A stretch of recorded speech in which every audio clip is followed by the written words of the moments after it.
He walked over to the table where she sat and waited, waiting for him. She was dressed simply gorgeous.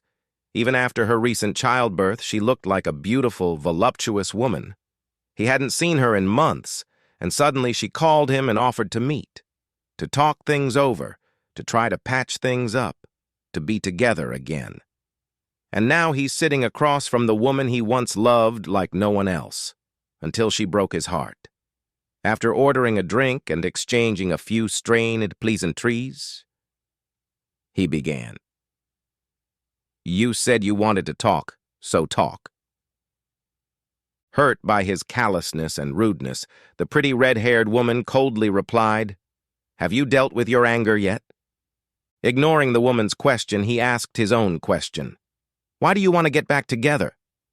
Caught off guard by his unexpected answer, she involuntarily frowned slightly, running the words of the question through her mind, trying to extract every possible meaning from them.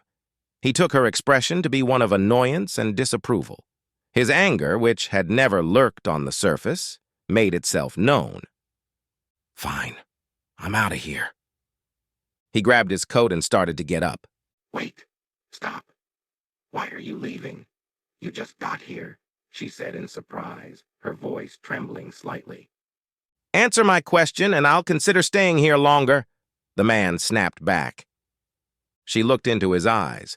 She could always tell his mood by his icy eyes, but right now all she saw was intense anger and something else. She didn't know what that something else was. Whatever it was, she felt it was not in her favor. "I miss you. I want what we used to have. I love you. I need you," she said pleadingly. Somewhat reassured by her quick answer, the man settled more comfortably in his chair. "You didn't need me when you were with him. How can you say you love me when you lied to me and cheated on me? The whole time we were together, you were with him too, and slept with him, loved him," said the man in a voice full of contempt. She bashfully lowered her head and said, "I know, I'm so sorry. I don't know what I thought. I guess I wasn't thinking." Raising her head and looking at him with eyes full of tears, she added, "Please, forgive me. I won't do it again. Never. Just take me back." Shaking his head in disgust at her response, the man looked at the crying woman. Once his heart would have melted at her tears, but now all he felt was cold anger, with not a shred of pity in it. "I thought you were different. I thought you were serious. I thought my feelings and words mattered to you. I was wrong. You're just another phony." "No, please, don't say that. I love you. Only you, no one else. I'm begging you. I made a mistake. I can't take it back. I wish I could, but I can't," she sobbed desperately. He felt the anger rising in him at her words. He tried to calm himself down. After a few seconds of her silent tears, he managed to pull himself together. "When we first met, I thought I had found the perfect woman. In every way, you were the woman I'd been looking for my whole life.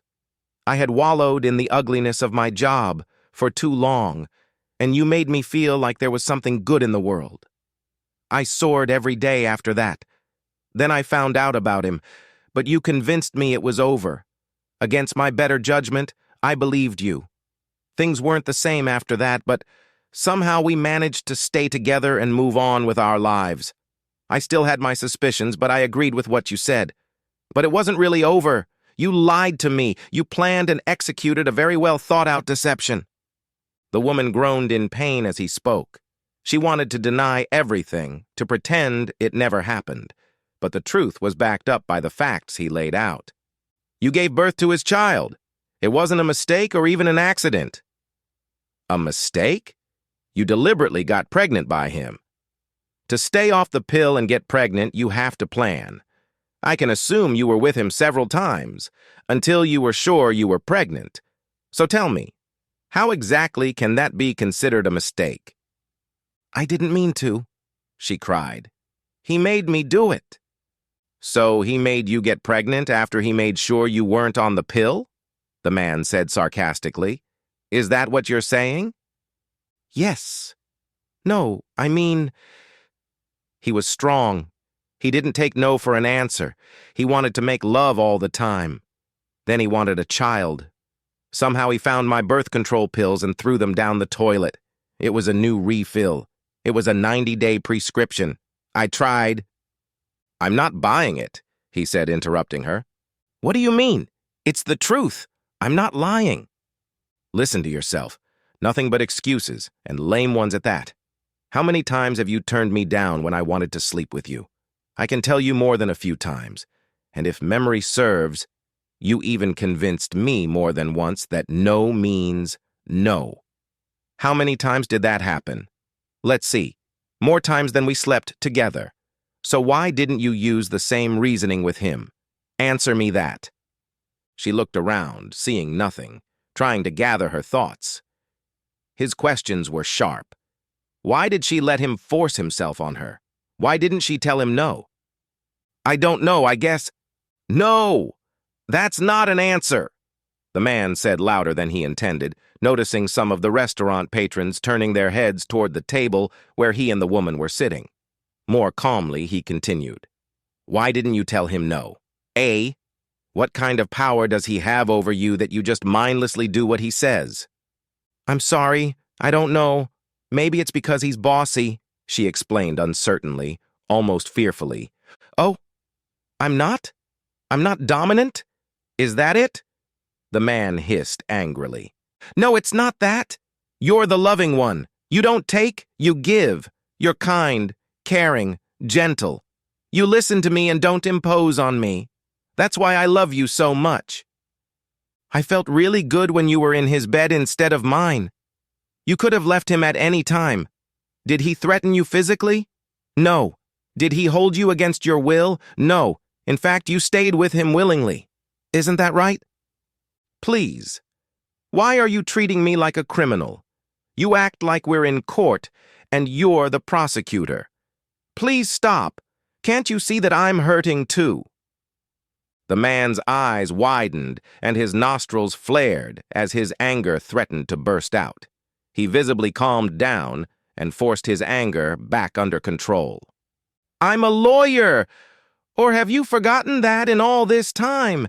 Even if you didn't break any laws by sleeping with him and having a child with him, you still broke the oath you gave me.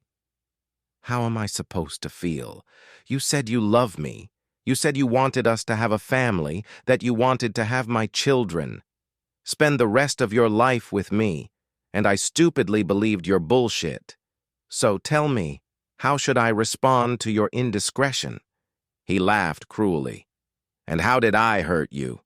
By not taking back the woman who cheated on me? At his words, her eyes filled with such a flood of tears that she stopped seeing him, and her shoulders shook with a sudden rush of fear. He was right. She couldn't deny the truth of his words.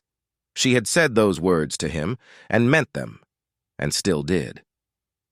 Can't you give me another chance? I'll never see him again. I promise you, I will be yours alone. Please, I'm begging you. I love you. I didn't realize how much until you stopped calling me to see me. I've missed you so much these past months that my heart hurts all the time. Please, baby.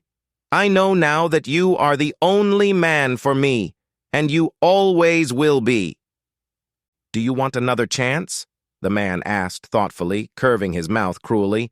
Okay, fine. Here's your chance. Give up the boy, pass it on to him, tell him to his face that you hate what he made you do. Tell him you hate everything about him, including his kid, and never come in contact with him or his child, he said with stern abruptness. Do that, and maybe we'll have a chance. We'll move out of state. We'll start all over again. I'm a very good lawyer. I could easily get a job with a decent firm and be in the top spot in no time. His words shocked, even horrified her. To give up on her son? To hate her own child? The thought made her feel sick, and a new pain settled in her heart. She couldn't do that. She couldn't give up her child. Suddenly she realized it. And along with that realization came an even deeper despair. He was going to leave her. She knew it now. Abandon her forever. She shook her head in bewilderment. How could this be happening? She knew she had ruined everything, but she really thought he would forgive her. She began to cry openly, wailing aloud. "Stop it! You're making a scene! Stop crying, or I'll leave right now," the man ordered. "I'm really sorry. Please, I'll stop," she cried. "Well, will you do as I asked? Or, I can't! I just can't! He's my son! It doesn't matter who his father is, he's my child! Please don't ask me to do this, please! I'll do anything! I'll be your slave! I'll give you anything, another child, a son, but not this! Please!" Shaking his head, the man grabbed his cloak and stood up. "No, it's either this or nothing. You brought this on yourself. You lied to me. You thought you could have your cake and eat it too," the man said calmly, almost without emotion. "I'm not going to raise someone else's child, and apparently I won't have to. Goodbye." "Wait, please. Can we—" she began. "There's nothing to wait for, and there's nothing we can do. It's clear to me. You've made your choice. We're done. Go back to him. Go back to your husband," he said with bitter resignation, as he slowly backed away from the woman and out the door of the restaurant.